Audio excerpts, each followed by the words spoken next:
বাংলাদেশ একটা দল হবে বিশেষ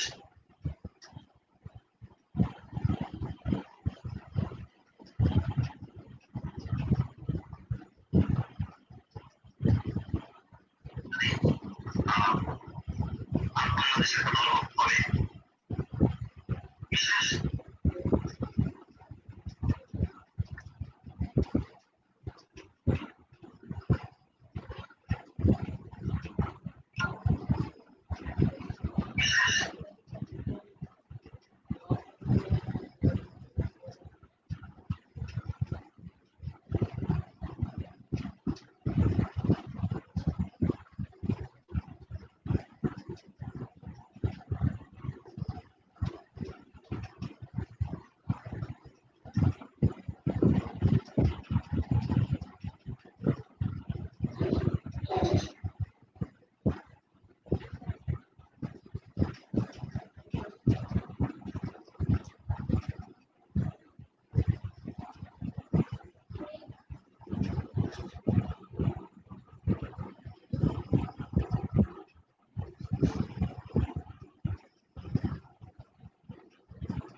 হ্যালো হ্যালো ইতিমধ্যে যারা যোগদান করেছেন দয়া করে তারা একটু কমেন্টস করে জানান আমার কথা শোনা যায় কিনা। ইতিমধ্যে যারা যোগদান করেছেন দয়া করে একটু জানান আমার কথাগুলো ক্লিয়ার শোনা যায় কিনা। হ্যালো হ্যালো হ্যালো হ্যালো ইতিমধ্যে যারা জয়েন করেছেন দয়া করে একটু জানান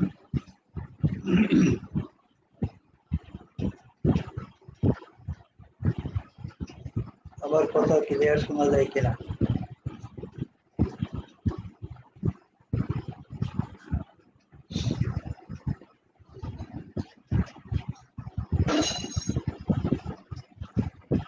হ্যালো হ্যালো আপনারা যারা ইতিমধ্যে জয়েন করেছেন দয়া করে একটু জানান আমার কথা ক্লিয়ার শোনা যায় কিনা।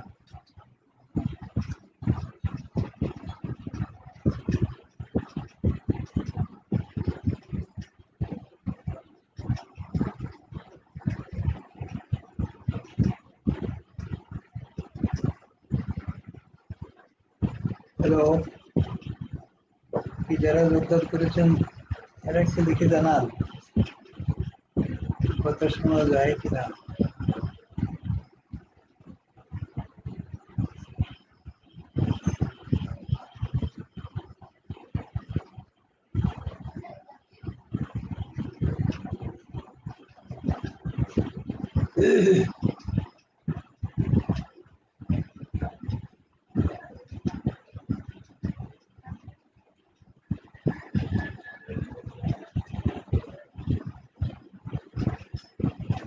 আবুল কালাম হচ্ছে ওয়ালাইকুম আসসালাম। আমার কথা কি ক্লিয়ার শোনা যায় একটু লিখে জানান। আমার কথা ক্লিয়ার শোনা যায় কিনা। ইতিমধ্যে 5 মিনিট পার হয়ে গেল।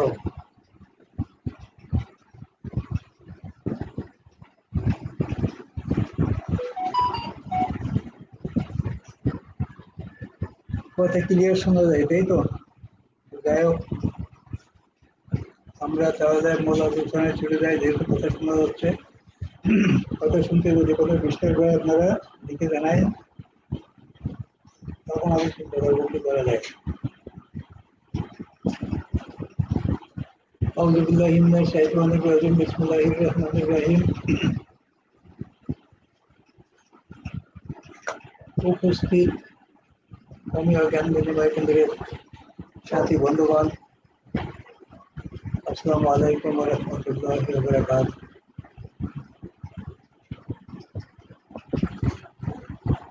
আলোচনার শুরুতে কৃতজ্ঞতা প্রকাশ করি মহান আল্লাহ তাআলার দরবারে, যার অসীম করুণায় আমরা এখানে সংগঠিত হতে পেরেছি।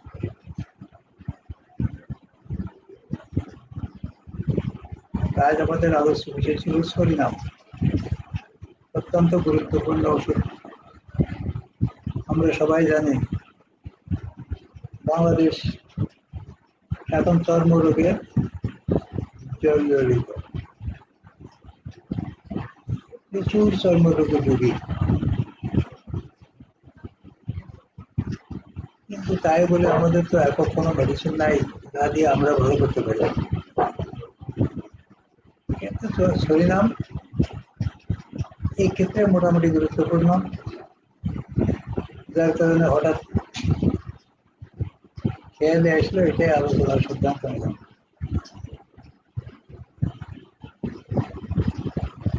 তো সরিনাম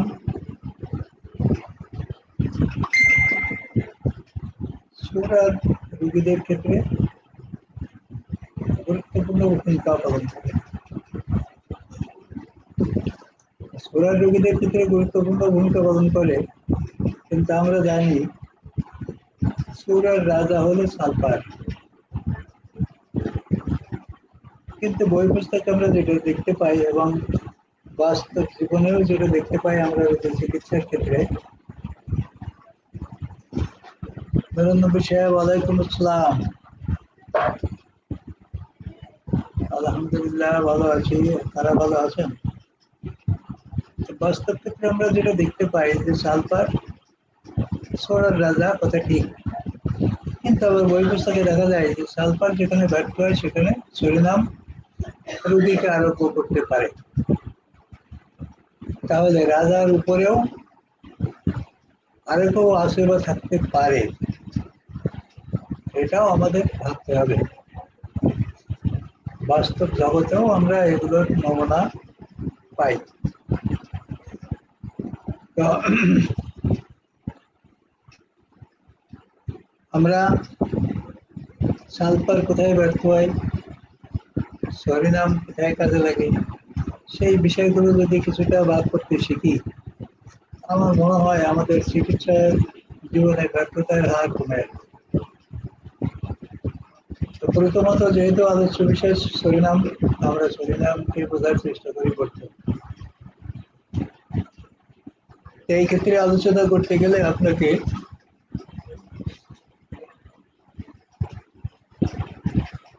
খেয়াল রাখতে হবে প্রথমত সূরা কি, এই সূরাকে অনুধাবন করার চেষ্টা করতে হবে। কারণ সূরার রাজাই সালফার এবং সালফারের ব্যর্থতায় আসে সরিনাম। সূরা কি? সূরা এমন এক জিনিস যা মানুষকে কর্মে উদ্যুক্ত করে,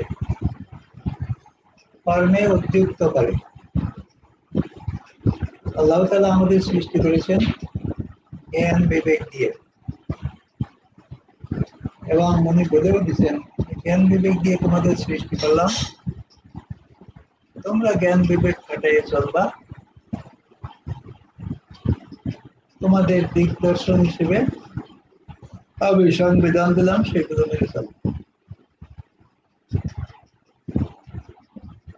তাহলে সূরা যদি না থাকতো, তা আমার মনে হয় আমাদের এই কৌতূহলোদ্দীপক মন, কিছু সৃষ্টি করার মন, আচার অনুসার ইত্যাদি কিছু থাকতো না। ছোড়া আছে বলেই আমরা দৌড়াই। দৌড়েও যখন তখন আমাদের বাস্তব জীবনে আমরা এটা দেখতে পাই। আপনারা একটু চিন্তা করলেই বোঝা যাবে। যখন দৌড়াই, সামনে আগাই, চলি, খুব ভালো কথা, চললে আমরা অসুস্থ কেন হবো? চললে আমি অসুস্থ কেন হব? এইখানে আছে আপনার হিসাব যে চলার প্রকৃতি কি। ক্লাসে আপনি পড়েন, আরো 50 জন পড়ে একই ক্লাসে, এখানে কি সবাই ফার্স্ট হয়? কখনো হয় না। ক্লাসে পড়লে পাশ করা সহজ, কিন্তু কোনো বিশেষ স্থান দখল করা কঠিন। ও শুধু কঠিন নয়, অত্যন্ত কঠিন। তাহলে এই বিশেষ স্থান দখল করতে যে ফার্স্ট হতে যে যে ফার্স্ট হয় তার মনের মধ্যে থাকে টেনশন, মনের মধ্যে থাকে অনেক আশা আকাঙ্ক্ষা যে এই পদ আমাকে দখল করতেই হবে। এই দখল করতে যে সে দেখা যায় খাওয়ার সময় খেতে পারে না, ঘুমানোর সময় ঘুমাতে পারে না, ঘুরে বেড়ানোর সময় একটু ঘুরে বেড়াতে পারে না, বিশ্রামের সময় বিশ্রাম নিতে পারে না। ইভেন প্রাকৃতিক কার্যক্রম সাথেও অনেক সময় যাত্রীবাহী করে যেতে পারে না। এইসব কারণে কিন্তু আমাদের অসুস্থতা দেখা দেয়। এটাই হচ্ছে ছোড়ার প্রভাব। ছোড়া আপনাকে আগায় দিবে, কর্মে উদ্দীপ্ত করবে, কিন্তু কিভাবে আপনি উদ্দীপ্ত হবেন তা নির্ভর করে ছোড়ার গতি প্রকৃতির করে, আপনার জ্ঞান বিবেকের করে, আপনার ইচ্ছা আকাঙ্ক্ষার করে। আপনার ইচ্ছা আকাঙ্ক্ষা যদি প্রচন্ড হয়, সেই ক্ষেত্রে ছোড়ার গতি আপনাকে আরো বাড়িয়ে দেবে ছোড়া। তো যখন গতি আপনাকে বাড়িয়ে দিবে, তখন মাঝপথে আপনি অসুস্থ হয়ে পড়বেন, দুর্ঘটনা ঘটাবেন। হসপিটালে রুগী আছে, সামনে কোনো দুর্ঘটনার খবর আছে যে সেখানে কোনো আপনজন বন্ধু বান্ধব অসুস্থ হয়ে পড়েছে বা আক্রান্ত হয়ে পড়েছে, তখন আপনার মন চাইবে দ্রুত সেখানে পৌঁছাতে। এই পৌঁছানোটা আপনি কেমনে পৌঁছাবেন সেটা নির্ভর করবে তো আপনার জ্ঞান বিবেকের উপরে। আপনি যদি উন্মাদের মতো ছোটেন, তাহলে অবশ্যই মাঝপথে বাধাবিঘ্ন সৃষ্টি হবে, কারোর সাথে না কারোর সাথে আপনার দুর্ঘটনা ঘটবে। এমনকি কোনো কিছুর সাথে দুর্ঘটনা না ঘটলেও আপনি উৎসুকেও করে না করতে যেতে পারেন। কিন্তু এই ক্ষেত্রে কথা আছে, বিপদে পড়লে তো মানুষ ছোটে। প্রথম স্থান দখল করতে হলে মানুষ প্রতিজ্ঞাবদ্ধ হয় এবং সে মোতাবেক কাজ করে। এই ক্ষেত্রে কথা আছে যে ছোড়ার প্রভাব এটা। তাহলে সাইকোসিস সিভিলিস তারা কি করে? সাইকোসিস আপনার মনের মধ্যে আশা আকাঙ্ক্ষার তীব্রতা যতই বৃদ্ধি পাক না কেন, সে সবসময় ঠান্ডা মাথায় হিসাব করে চলে। আমি রাস্তায় যাচ্ছি, দুর্ঘটনা ঘটতে পারে, সে ভাবে আমি এক জায়গায় যাবো, পৌঁছাবো, কারো বিপদে আমি দৌড়চ্ছি তাকে হেল্প করার জন্য। আমি যদি মাঝখানে অ্যাক্সিডেন্ট করে পড়ে থাকি, তাহলে তাকে কে দেখবে? আমাকেও বা কে দেখবে? অর্থাৎ সাইকোসিস সে সবসময় হিসাব করে চলবে, যতই তার ব্যস্ততা থাক। কখনোই ছোড়া তাকে এই পর্যায়ে প্রলুব্ধ করতে পারবে না যে তুমি উন্মাদের মতো দৌড়াও।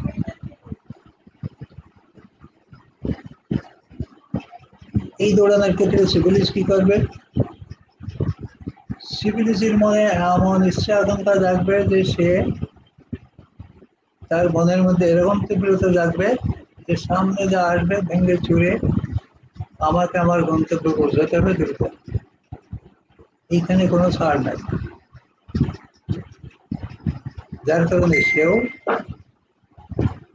মাঝপথে যেমন দুর্ঘটনা ঘটায়, তেমনি সে নিজেও অন্যকে ইচ্ছাকৃতভাবে অশান্তির সৃষ্টি করে ওদের সাথে।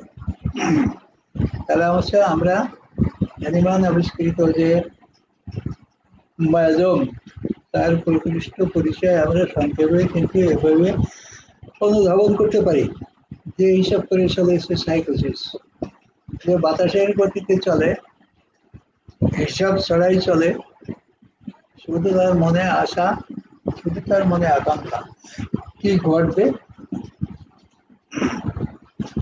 এটা সে ভাবে না। পানির বোতল কিন্তু পানির কি ঘটবে বা কি ঘটতে পারে এটা ভাবনা তার মাথায় থাকবে না। তাহলে আমরা নিশ্চয়ই এতক্ষণে বললাম যে সূরার স্বভাব কি, সূরার চরিত্র কি। তাহলে সূরা মানুষকে উদ্দীপ্ত করে, সামনে চলার, সামনে আগানোর জন্য, দ্রুত চলার জন্য উৎসাহিত করে।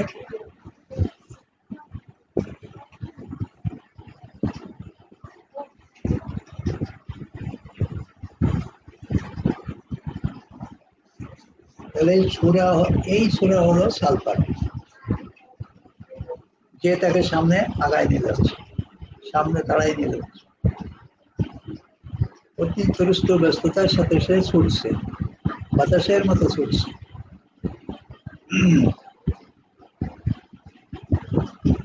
এইবার সূরার ব্যর্থতায়, সালফারের ব্যর্থতায় সূরার রোগীর কাজ করবে, উপকার করবে শরীর নাম। তবে শরীর নামের ক্ষেত্রেটা আসে কেমনে? যখন আমি সূরার প্রভাবিত হয়ে উন্মাদের মতো চলছি, ছুটছি, ছুটতে গিয়ে মাঝপথে দুর্ঘটনা ঘটাচ্ছি, নিজে কোনো কারণবশত অসুস্থ হয়ে পড়ছি। এইবার সেই অসুস্থতা দূর করতে গিয়ে আপনাকে অবশ্যই ডাক্তারের শরণাপন্ন হতে হবে, হসপিটালের শরণাপন্ন হতে হবে, বা যে কোনো উপায়ে মেনে অবলম্বন করেন না কেন আপনাকে চিকিৎসা নিতে হবে। এই ক্ষেত্রে আপনার অসুস্থতার ধরন কেমন হবে এটা তো আমিও জানি না, আপনিও জানেন না। আপনার অসুস্থতার ধরন যাই হোক, আমরা প্রায় টেলিভিশনেও দেখি, ফেসবুকে তো আমরাও দেখি, অপচিকিৎসায় রোগের মৃত্যু, অপচিকিৎসায় রোগ চরিত্রে এত জড়িত হয়েছে যে তার আরোগ্যযোগ্য নয়। এখন আপনার অসুস্থতার চিকিৎসা কেমন হবে এটা তো আপনিও জানেন না, আমিও জানি না। যদি অপচিকিৎসা হয় সেক্ষেত্রে আপনার চিকিৎসা হবে না, সুচিকিৎসা হবে না। যদি অপচিকিৎসা হয় সেক্ষেত্রে আপনার সুস্থতা ফিরে আসতে দীর্ঘদিন লেগে যাবে এবং রোগ চরিত্র দিন দিন জটিল হবে। তবে রোগ চরিত্র যখন দিন দিন এভাবে জটিল হতে থাকবে, জটিল হবে, চিকিৎসা আপনার চলছেই, কিন্তু মানুষ হিসেবে যেহেতু জ্ঞান বিবেক দিয়ে আল্লাহ আপনাকে তৈরি করেছে, আপনার নিজস্ব চিন্তা ভাবনা মনের মধ্যে কাজ করবে, তা আপনি যখন বারবার ডাক্তার দেখাতে থাকবেন, একবার হোমিওপ্যাথি, একবার অ্যালোপ্যাথি, একবার কবিরাজি, একবার ফকির, কবিরাজ, একবার ফকির, এইভাবে যখন বারবার চেষ্টা করতে থাকবেন, দেখছেন যে কোনো ক্রমেও আমার রোগ ব্যাধি ভালো হচ্ছে না, তখন আপনার নিজের মনের মধ্যে একটা বোঝ আসবে যে এই বুঝি আমার শেষ, এর চিকিৎসা আমার হবে না। ডাক্তার নাই বলুক, আপন জনেরা নাই বলুক, নিজের মনে সাড়া দিবে, আমার মনে হয় এই চিকিৎসা আমার আর হবে না। সেই ক্ষেত্রে একটা রুব্রিক আছে গুরুত্বপূর্ণ, ডিসপেয়ার রিকভারি অফ, তার মানে আরোগ্য হবে না এমন দুরাশা, এমন আশা মনের মধ্যে গেঁথে যায়।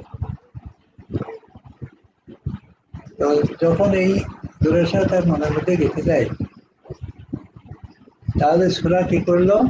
সূরা তার প্রভাবে প্রভাবিত করে রোগীকে অসুস্থ করলো, এই অসুস্থ রোগীর চিকিৎসা চললো, সেই চিকিৎসা চলার পরেও রোগী ভালো হচ্ছে না, তখন আসবে সরিনামের ক্ষেত্র। তাহলে মূলে কাজ করলো সূরা,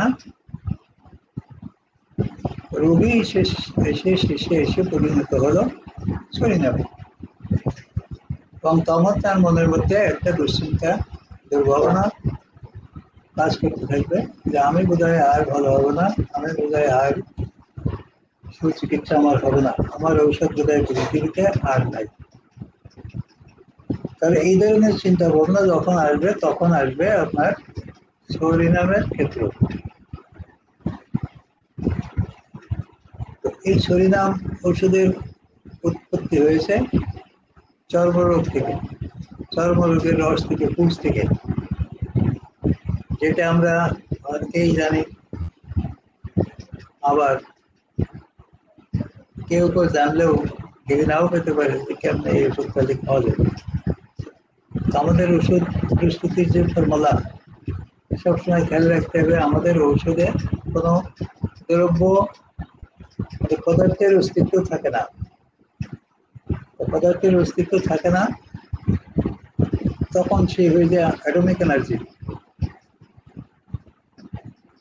যেহেতু অ্যাটমিক এনার্জি হয়ে যায়, পদার্থের অস্তিত্ব তার মধ্যে থাকে না, তখন সে আপনার ঘৃণার উদ্রেকের কোনো কারণও হতে পারে না। তো এই ওষুধ প্রথমে আবিষ্কার করলেন ডাক্তার হেরিং সাহেব। ওনার কঠিন প্রচেষ্টায়, ওনার কঠিন সাধনায়, ওনার কঠিন পরীক্ষায়, কারণ এই ওষুধ খেয়ে কেউ প্রলোভন করতে চায় না। তবে তারা কত মানে জনকল্যাণমূলক কাজ করে গেছে, যেগুলো আমরা ভাবতেও পারি না। এই জনকল্যাণমূলক কাজ করার ফলস্বরূপ যুগ যুগ ধরে, শত শত বছর ধরে এই ওষুধ মানুষের উপকার করতে থাকবে, করবে। যতদিন পৃথিবী থাকবে ততদিন এই ওষুধ আমাদের কাজে লাগবে। কারণ আপনারা জানেন পৃথিবীতে কোনো প্যাথির ওষুধ নাই, সে কবিরাজি হোক, অ্যালোপ্যাথি হোক, যাই হোক না কেন, যে তা দীর্ঘস্থায়ী হয়। হোমিওপ্যাথিক ওষুধ যেহেতু সুস্থ মানব দেহের উপরে পরীক্ষা করে তৈরি করা, সেহেতু এই ওষুধের কোনো ব্যত্যয় পৃথিবী যতদিন আছে ততদিন বসবে না। পৃথিবী যতদিন আছে রোগী ততদিন থাকবে এবং আমাদের ওষুধও ততদিন কার্যকরী থাকবে। এইটাকে ব্যান করার মতন কোনো যন্ত্র, কোনো বিশেষজ্ঞ আজও পৃথিবীতে আবিষ্কার হয় নাই। তো এখন আমরা আলোচনা করব যে সরিনামকে চিনতে হলে, সরিনাম যখন আমরা ধারণা করব যে এই দুটি সরিনামের, কি দেখে চিনব? আমি তো আলোচনা করলাম যে সরিনাম সালফার থেকে সরিনামে কেমনে যায়। সরিনাম সালফার থেকে সরিনামে চলে গেল, কিন্তু সালফার থেকে সরিনামে চলে গেলে এসব লক্ষণাদি উৎপাদন হবে শরীরে, সেই ক্ষেত্রে আরো অনেক ওষুধ আছে। যদি সরিনাম এই ক্ষেত্রে কার্যকরী তা হয়,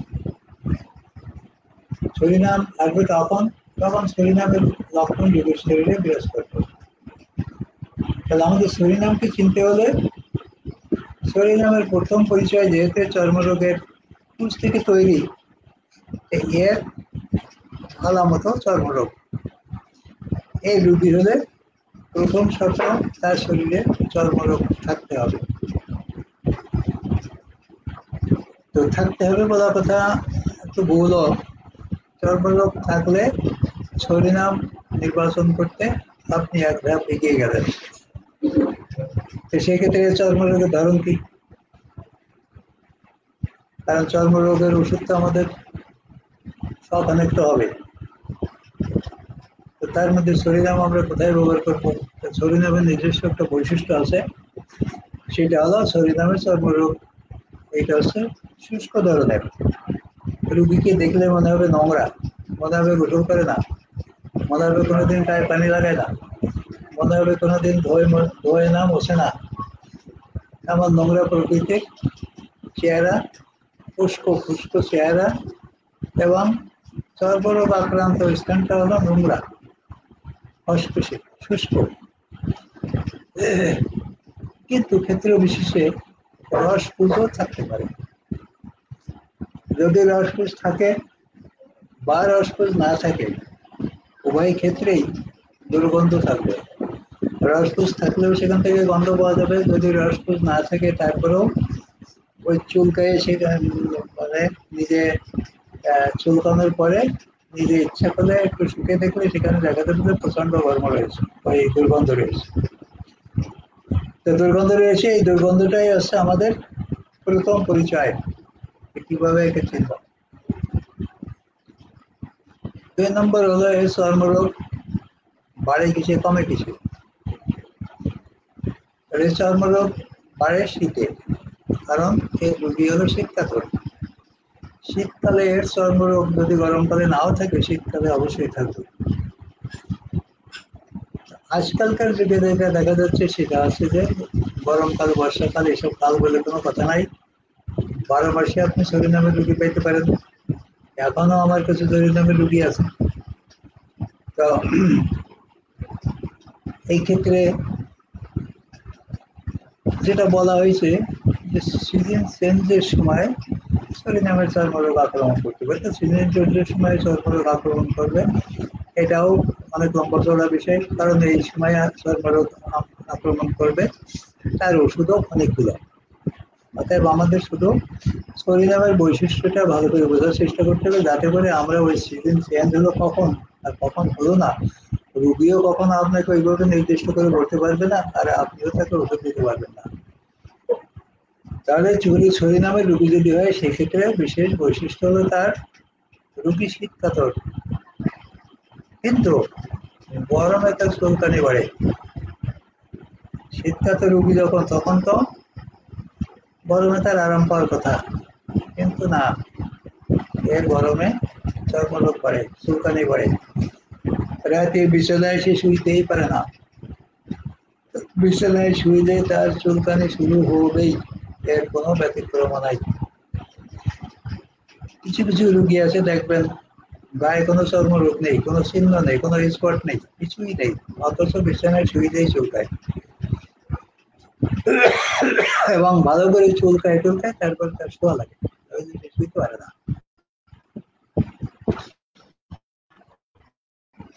তাহলে এই ক্ষেত্রে আমরা ক্ষেত্র বিশেষে দুর্গন্ধ নাও পেতে পারি, দুর্গন্ধ পেতেও পারি। দুর্গন্ধ যদি না পাই চর্মরোগী, তাহলে কি সরিনাম হবে না? অবশ্যই হবে। এই ক্ষেত্রে আমাদের সরিনামের দ্বিতীয় পরিচয় খুঁজতে হবে, কারণ একক লক্ষণের উপরে কখনো ওষুধ দেওয়া যাবে না। বই পুস্তক একটু ভিডিও আকারে করতে হবে, তুলনামূলক আলোচনা করে জানার চেষ্টা করতে হবে, নইলে ভুল হবে। কারণ বিছানার গরমে বৃদ্ধি, গরমে বৃদ্ধি, প্রচুর ওষুধ আছে, প্রচুর অনেক ওষুধ। আবার কোনো কোনো বইয়ে লেখা আছে, এবং বাস্তবেও কথা ঠিক, রুগী শীতকাতর, ঠান্ডায় এসে আরাম পায়। তো ঠান্ডায় আরাম পায় কোথায়? ঠিক যেখানে চর্মরোগ ওই জায়গায় যদি ঠান্ডা দেওয়া হয় তাহলে রুগী আরাম পায়। ওর বাইরের অংশটুকু ঠান্ডায় অস্বস্তি বোধ করে। এটাও বাস্তবতায় দেখা গেছে, আমার জীবনে আমি রোগী চিকিৎসার ক্ষেত্রে দেখেছি। কারণ এই রোগীরা যেমন চালপার গোসল করতে চায় না, কিন্তু সরিনামে যদি গোসল করতে চায়, যদিও তার সহ্য হয় না। কেন গোসল করতে চায়? তার মনের মধ্যে একটা ইচ্ছা আকাঙ্ক্ষা থাকে যে আমাকে দেখতে নোংরা দেখা যাচ্ছে, নিজের কাছেই নিজের ভালো লাগে না, এই জন্য গোসল টোসল করে সে একটু পরিষ্কার পরিচ্ছন্ন থাকতে চায়। কিন্তু দুর্ভাগ্য হলো সে পরিষ্কার পরিচ্ছন্ন হওয়ার মতন শারীরিক অবস্থা তার না, গোসল করলে সে অস্বস্তি বোধ করে। কিন্তু চর্মরোগ যেখানে, এই জায়গায় কিন্তু চুলকায় না গোসল করলে,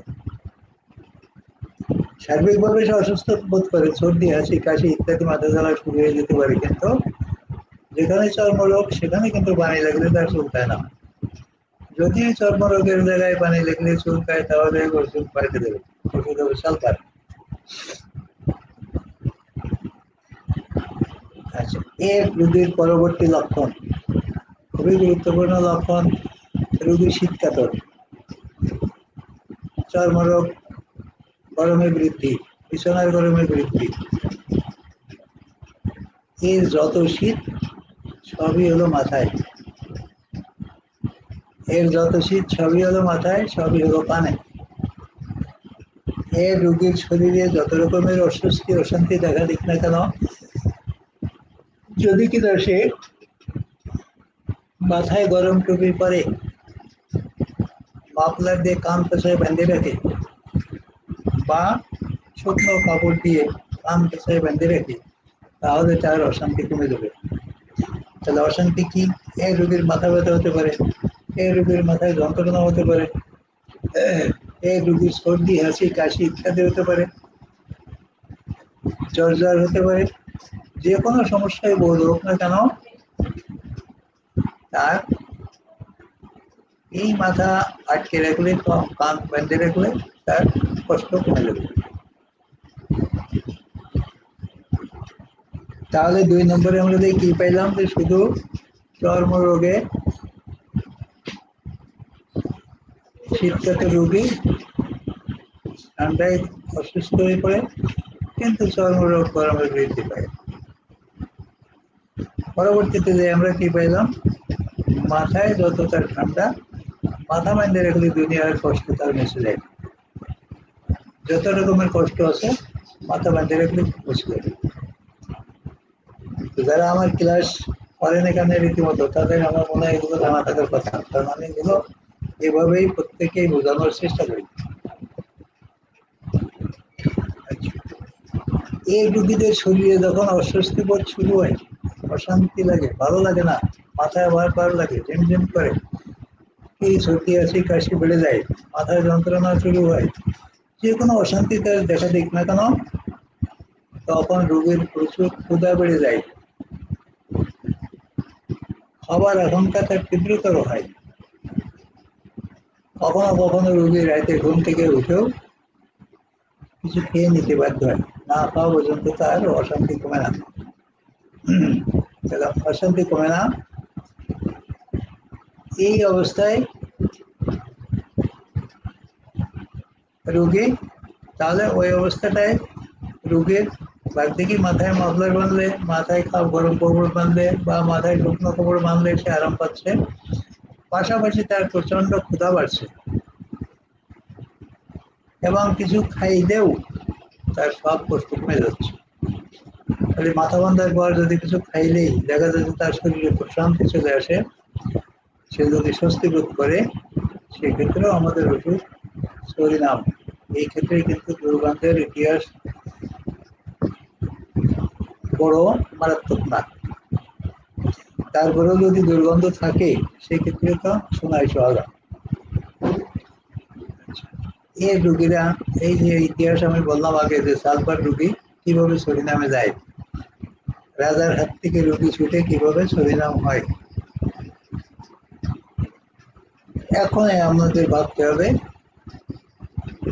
যে রোগীরা অসুস্থ হওয়ার পরে, অসুস্থ, আমি তো দুর্ঘটনার কথা বলছি, কিন্তু অসুস্থ বলতে তো যে কোনো রোগ ব্যাধি বোঝায়, এবং রোগ ব্যাধি যখন শুরু হয় তখন সেটা থেকে তরুণ রোগ। আর এই তরুণ রোগ যখনই শুরু হচ্ছে, সেই তরুণ রোগ অপচিকিৎসা হোক, ভুল চিকিৎসায় হোক, বা ডাক্তার না দেখানোর কারণে হোক, যে কোনো কারণ বশত হোক না কেন, তা যতই দিন দিন জটিল হচ্ছে, আরোগ্য হচ্ছে না, রোগী দুর্বল হয়ে যাচ্ছে, তারপরে তার খাওয়া দাওয়ার অরুচি দেখা দিচ্ছে, প্রস্রাব পায়খানা সবকিছুতে দুর্গন্ধ দেখা দিচ্ছে।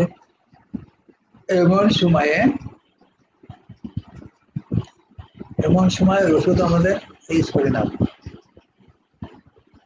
তারপরে আরো কি আসে, এই আরোগ্য অবস্থা জটিল হওয়ার কারণে, দীর্ঘদিন লম্বা হওয়ার কারণে রোগীর মধ্যে আসে হতাশা।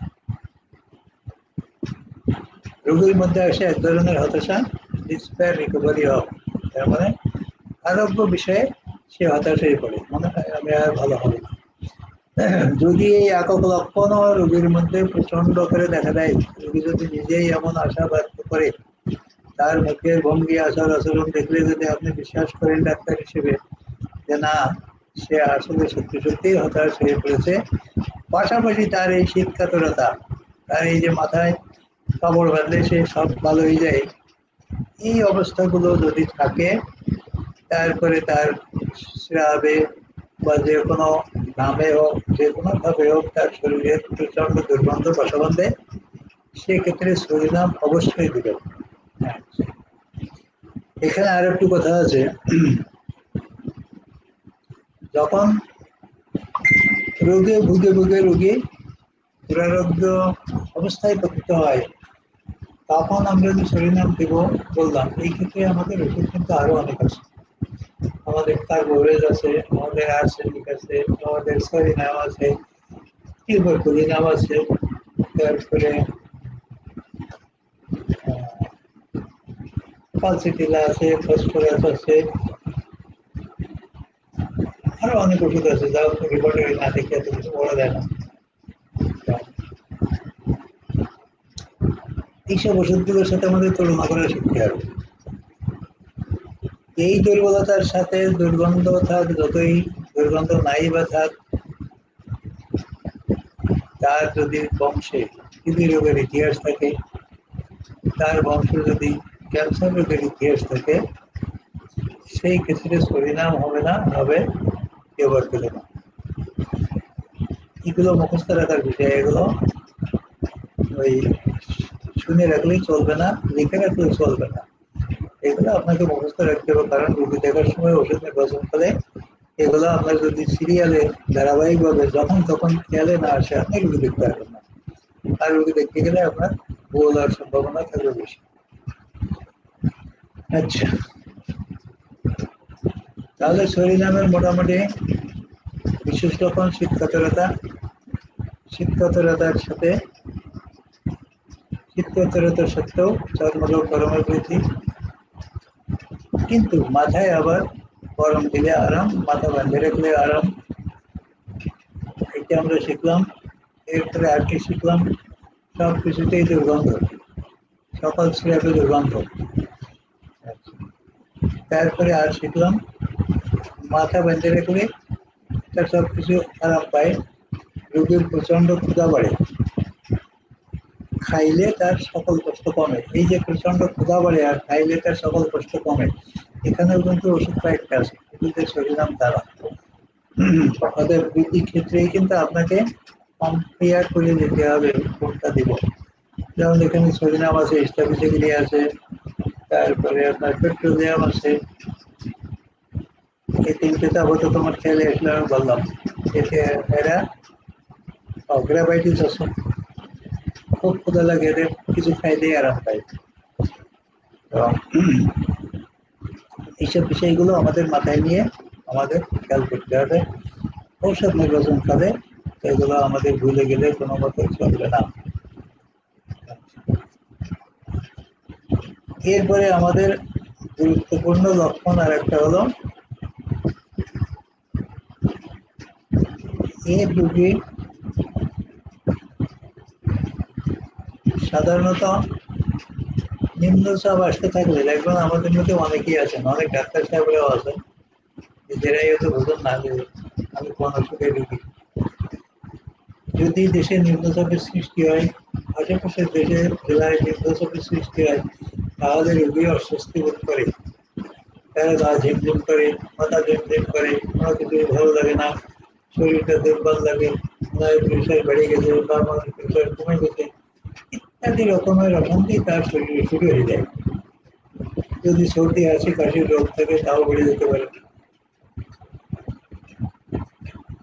দীর্ঘদিন ভুগতে ভুগতে রোগী নিজেই তখন বলতে পারবে যে যদি দেশে নিম্নচাপের সৃষ্টি হয়, দু একদিন পরে ঝড় বৃষ্টি শুরু হবে, এমন পরিবেশের সৃষ্টি, আবহাওয়ার সৃষ্টি হয়, আবার খবরে যদি এমন আবার দেয়, আবার খবরে আবার দিকে না দেখি, এর রোগীরা বলতে পারবে যে দেশে নিম্নচাপের সৃষ্টি হয়েছে, আগামী দু একদিনের মধ্যেই ঝড় ঝড়টা কিছু একটা হবে।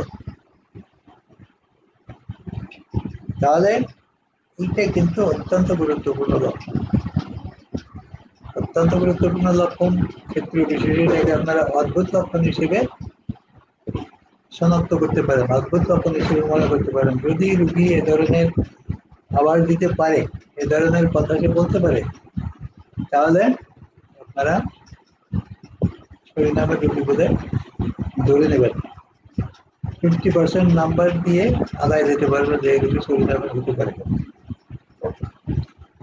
এগুলো বহুত বাস্তবতা, প্রমাণিত বাস্তবতা। বহু রোগী আছে এরকম এই দেশে, বাংলাদেশে।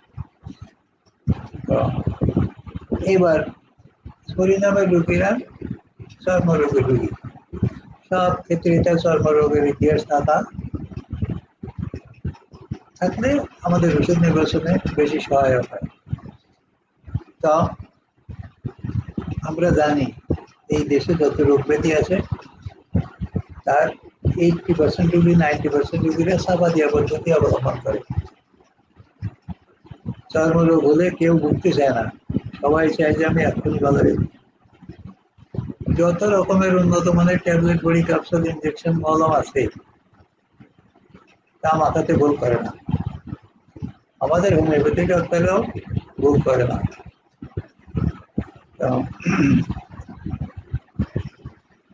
এই ক্ষেত্রে আমাদের সতর্কতা অবলম্বন করতে হবে। কিছু কিছু ক্ষেত্র আছে এইসব চর্মরোগগুলো চাপা দিলে আমাদের শরীরে বড় রকমের বিপর্যয় নেমে আসতে পারে। এখন বিপর্যয় যখন নেমে আসবে তখন কি করা হয়, সেই বিপর্যয় ঠেকানোর জন্য আবারও সেটাকে চাপা দেওয়া হয়। তাহলে পয়লা চর্মরোগ চাপা দিলেন, এরপরে যে রোগ আসবে সেটা চাপা দিলেন, এরপরে কি হবে, এরপরে তো আর এক বিশাল সমস্যা শরীরে উদয় হবে। আর এক বিশাল সমস্যা যখন শরীরে উদয় হবে তখনও কি হবে, আমি আর বাঁচলাম না, তাড়াতাড়ি ডাক্তার দেখো, এখনই আমাকে ভালো হতে হবে। বলছি সমস্যা কোথায় থাকলো, এবার এক এক করে এক সমস্যা জড়াতে জড়াতে জড়াতে জড়াতে আপনাকে এক সময় শুয়াই দিবে। আমরা তো সেইগুলো মাথায় নিই না, ভাবি না। তবে সংক্ষেপে আমি 2-3টা ওষুধের একটু সূত্র বলে দিই, যেগুলো আপনারা মনে রাখার চেষ্টা করবেন।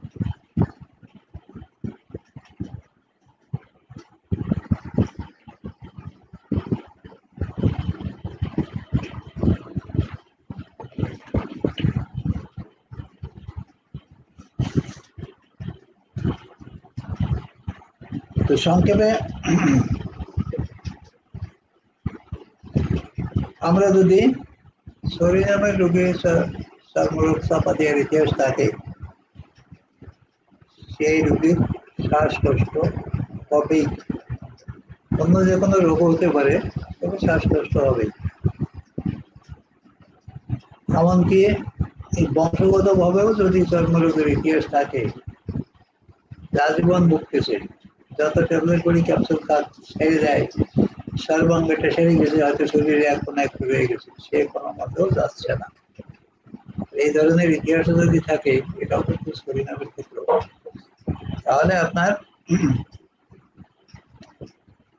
সরিনামের ক্ষেত্রে আসতেছে চর্মরোগ চাপা দিলে শ্বাসকষ্ট তার হবেই।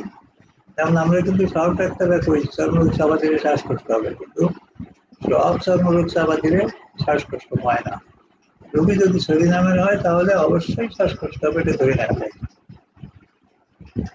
সালফারের রোগী যদি হয়, সালফারের চর্মরোগ যদি হয়, তাহলে চাপা দিলে কি হবে, সালফারের চর্মরোগ চাপা দিলে হবে কি, তার শরীর হয়ে যাবে নোংরা, সে দেখতে হবে নোংরা, খসখসে তার উস্কো চামড়া, যতই তেল মাখাক, গ্লিসারিন মাখাক, শরীরের লাবণ্যতা ফিরে আসে না। তার তো আপনার হাঁপানি হতে পারে, অন্য কোনো যে কোনো জটিল রোগ হতে পারে। এই রোগীর সমস্যা কি দেখা দেয়, চর্মরোগ চাপা দেওয়ার ইতিহাস থাকলে সে হয়ে যায় শীত কাতর। সালফার কিন্তু প্রচন্ড গরম কাতর, অথচ সে শীত কাতর। এসব ব্যতিক্রম ধর্মী লক্ষণগুলো খেয়ালে না রাখলেই ওষুধ নির্বাচন করা যাবে না। সালফার অত্যন্ত গরম কাতর, সে কোনো মতেই ফ্যান ছাড়া চলতে পারে না, বাতাস ছাড়া থাকতে পারে না, কিন্তু পানি হলো তার শত্রু। গরমে যতই কষ্ট পাক, পানির কাছে যেতে চায় না, গ্রহণ করতে চায় না।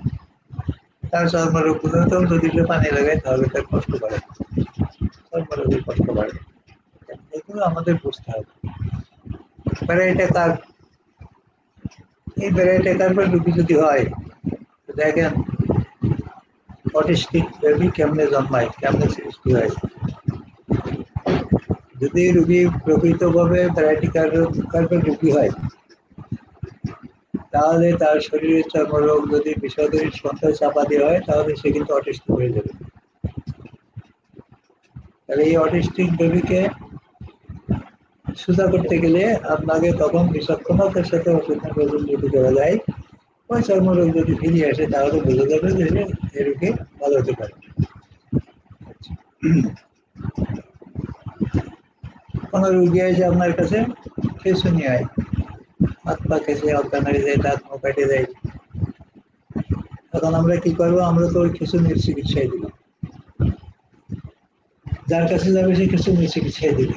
কিন্তু মূলত এর গোড়ায় ছিল চর্মরোগ, ইতিহাস ছিল চর্মরোগের, যে চর্মরোগটা ভালো হয়ে গেছে। কেমনে ভালো হয়েছে?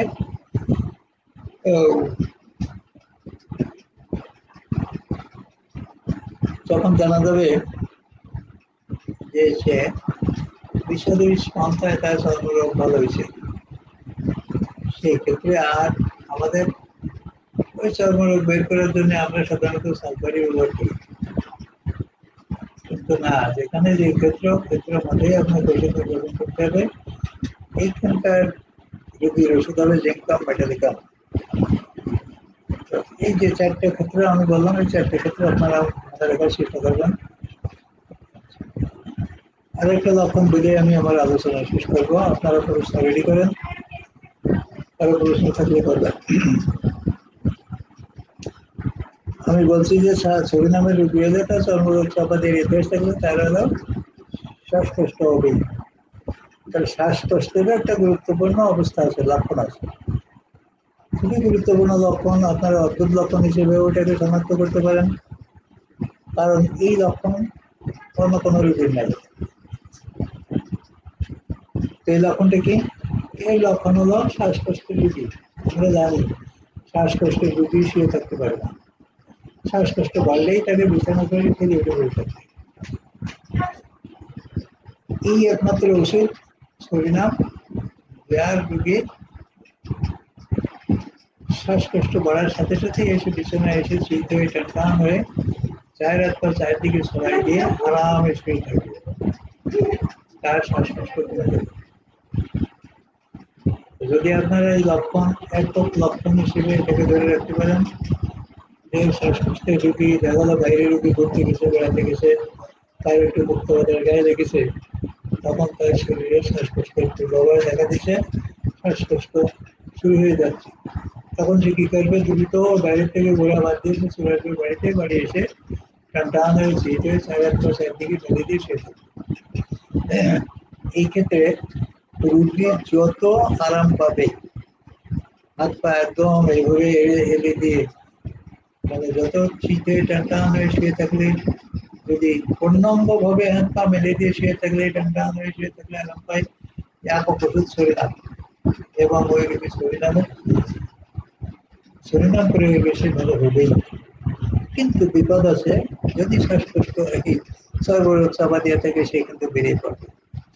সে বেরিয়ে পড়লেও ভয়ের কোনো কারণ নেই, এই রোগী এই সরিনামে ভালো হয়ে যাবে। যেমন তার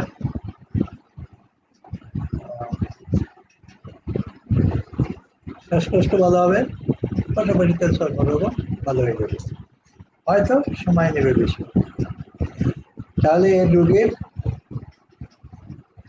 আমরা শ্বাসকষ্টের লক্ষণটা বুঝলাম। আচ্ছা, অনেক বইয়ে লেখা আছে মাথার চুলে জড়া বাঁধে। অবশ্যই এই রোগী আমি দেখছিও, কিন্তু সরিনামে কাজ হয় নাই, হয়তো লক্ষণ বলে নাই, তাই কাজ হয়। জড়া বাঁধলে শুধু সরিনাম না, আর ওখানে অনেক ওষুধ আছে। তো জড়া বাঁধার সাথে যদি সরিনামের অন্যান্য লক্ষণ থাকে, মাথায় তার ঠান্ডার প্রভাব বেশি থাকে, তার যদি চর্মরোগের ইতিহাস থাকে, শরীর থেকে যদি দুর্গন্ধ বেরোতে থাকে, অবশ্যই সরিনাম দিলে তার ভালো হবে।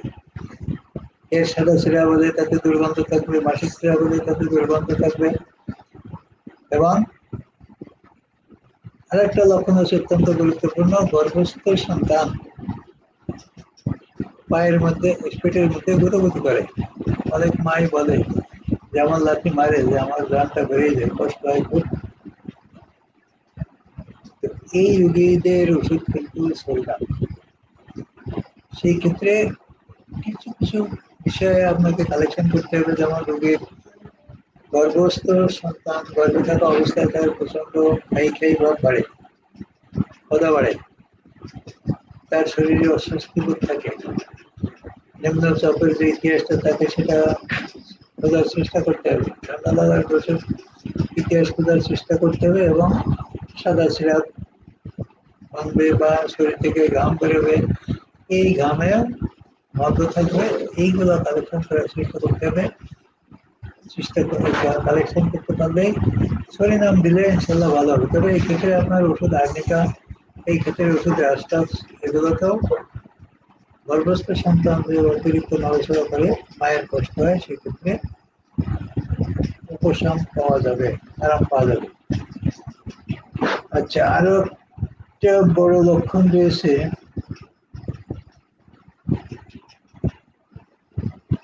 এই রোগীদের যে কোনো রোগ ব্যাধি 1 বছর পর পর নির্দিষ্ট সময়ে ফিরে আসে। এটা গুরুত্বপূর্ণ লক্ষণ। যদি কোনো রোগী কোনো রোগের বেলায়, তার জ্বর হোক, সর্দি কাশি হোক, তার রোগ যে কোনো রোগ হোক না কেন, যে ঠিক বছরের এই সময়ে আমার এই রোগ আমাকে আক্রমণ করে, এই লক্ষণটা যদি রোগী নির্দিষ্ট করে বলতে পারে, সেই ক্ষেত্রে আপনারা খুঁজে দেখবেন, তোমার শরীরে নামের আলামত খুঁজে পাবেন, এবং সেক্ষেত্রে ওষুধ নাম। 7 দিন পরে পরে যদি রোগীর রোগ আক্রমণ করে, সেই ক্ষেত্রে কিন্তু সাজবান। তারপরে আর একটা গুরুত্বপূর্ণ লক্ষণ আছে, সেক্সুয়াল ডিসেবিলিটি, যাদের স্ত্রী সহবাসে, মহিলাদের স্বামী সহবাসে অনীহা, ভালো লাগে না, তাদের মধ্যেও এই শরীরের রোগী থাকতে পারে। এই ক্ষেত্রে আলামত হলো, শরীরের রোগীরা প্রথমত যৌন মিলনে যত সময় নেক না কেন, তার বীর্যপাত হয় না, মহিলা হোক পুরুষ হোক, বীর্যপাত হয় না, যত সময় ধরে তারা মেলামেশা করবে না কেন, বীর্যপাত হবে না। এই রোগীরা ভবিষ্যতে আস্তে আস্তে যৌন দুর্বলতায় আক্রান্ত হবে, এবং এমনকি অকেজ হয়ে যাবে, যদি কিনা সঠিক চিকিৎসা না হয়। যা হোক, মোটামুটি আমি এই পর্যন্তই আমার আলোচনা শেষ করলাম। বিস্তারিত যদি ব্যাখ্যা করতে যাই, তুলনা করতে যাই, সময় হয় না। আপনারা যদি কোনো প্রশ্ন থাকে দ্রুত করেন, আমি আপনাদের প্রশ্নের উত্তর দেওয়ার চেষ্টা করব।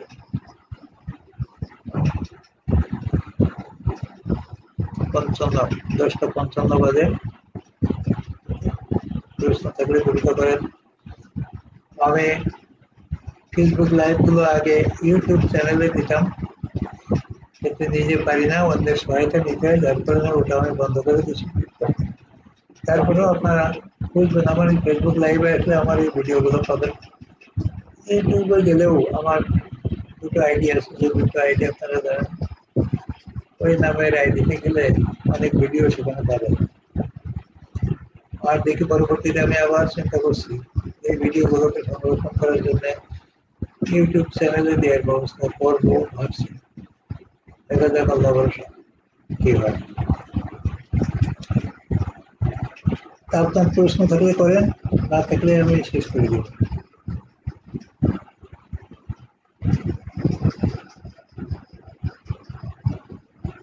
কোনো বিষয়ে জানার যদি কারো কোনো ইচ্ছা থাকে তাহলে জানাবো।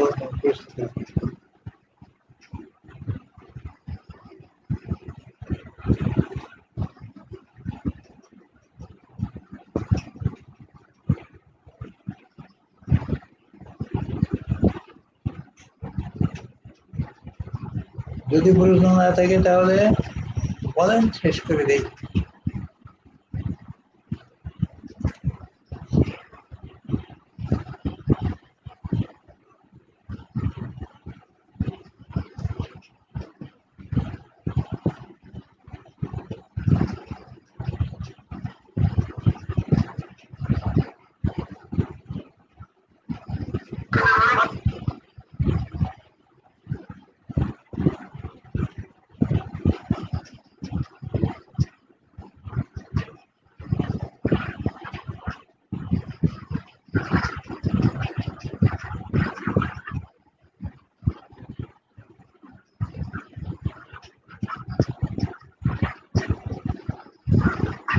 যা কোনো প্রশ্ন নাই বোঝা গেছে আপনারা যারা দেখছেন।